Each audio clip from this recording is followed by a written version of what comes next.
જેતપુર પંથકની જીવાદોરી સમાન ભાદર નદી હવે ઝેર સમાન બની ગઈ છે। કેરાળી અને લુણાગરા સહિતના ગામોના 60 થી 70 જેટલા ખેડૂતો આજે ભાદર નદીના પટમાં ઉતરી આવ્યા હતા અને તંત્ર સામે બાયો ચડાવી હતી।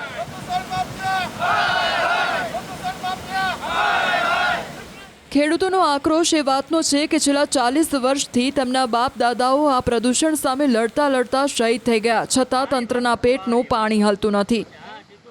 સ્થાનિકોનું કેવું, અમારે ખેડૂતનું એવું કહેવાનું કે આ પાણી જેતપુરના ભૂ માફિયા આજથી 15 થી 20 વર્ષ પહેલા તો આ લોકોએ હાવ માજા મેલી દીધી છે।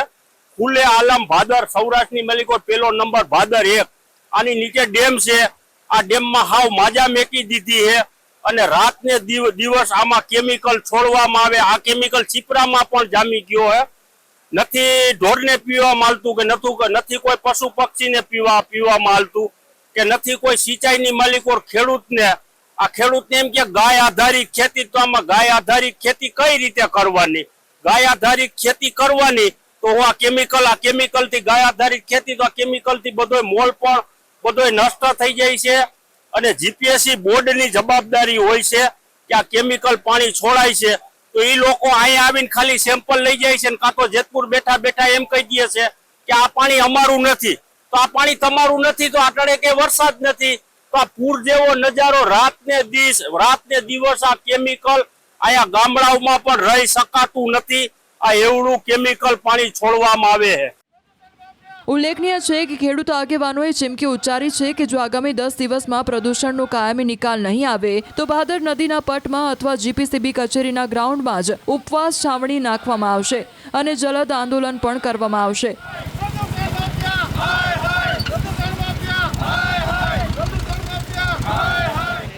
મહત્વનું છે કે એક તરફ નદી શુદ્ધિકરણની સૂફિયાણી વાતો કરવામાં આવી રહી છે તો બીજી તરફ જેતપુરના ખેડૂતો પ્રદૂષિત પાણીથી પાક અને જમીન બરબાદ થતા જોઈ રહ્યા છે। ત્યારે હવે સમગ્ર મામલે જોવું રહ્યું કે 10 દિવસના અલ્ટિમેટમ બાદ તંત્ર જાગે છે કે પછી ખેડૂતોને ઉપવાસ પર ઉતરવું પડે છે।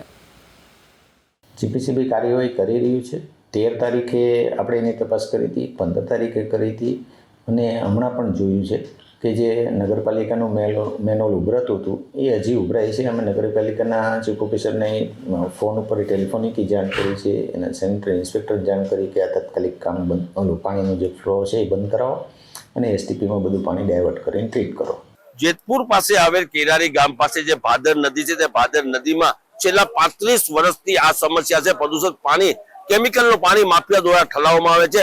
આ પાણી છે તે પ્રદૂષિત કરવામાં આવે છે। આ પાણીનો આ છેક પોરબંદર સુધી, ગેર પંથક સુધી પાણી જતું હોય અને કેટલો બધો નુકસાન, જમીનો બંજર બનતી હોય। આપણે પહેલા સીધા દ્રશ્યો બતાવી ત્યાં તમે જોઈ શકો છો કે કેવું છે અત્યારે નજારો આપ જોઈ શકો છો કે સીધો દ્રશ્યો પર નજારો છે, લાઈવ દ્રશ્યો છે કે જે અત્યારે કાશ્મીર જેવી ચાદર છવાઈ ગયો તેવો દ્રશ્ય જે ફીના જે ગોટા છે તે ગોટાના આપણે દ્રશ્યો બતાવ્યું છે કઈ રીતે અત્યારે પ્રદૂષિત પાણી આવતું હોય છે, જે જેતપુર થી લગાવી અને જે ભાદરમાંથી ભાદર 2 સુધી પાણી વધતું હોય છે।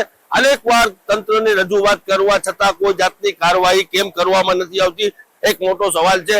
આ પાણીથી કેટલી હજારો વીઘા જમીન છે તે બંજર બનતી હોય છે, છતાં તંત્રને કેમ દેખાતો નથી, કેમ પગલા ભરવામાં નથી આવતા, એક મોટો સવાલ છે। આ પાણી છે તે પાણી કોના દ્વારા ઠલવવામાં આવે છે?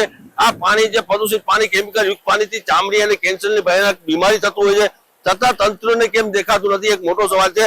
આ સવારમાં ખેડૂતો છે તે ખેડૂતો અત્યારે પોતે રોષમાં જોવા મળ્યા હતા અને ખેડૂતોની માંગ છે કે તાત્કાલિક ધોરણે આ કેમિકલ યુક્ત પાણી છે તે બંધ કરવામાં આવે। ગુલાબ બકાલી, ગુજરાતી, જેતપુર।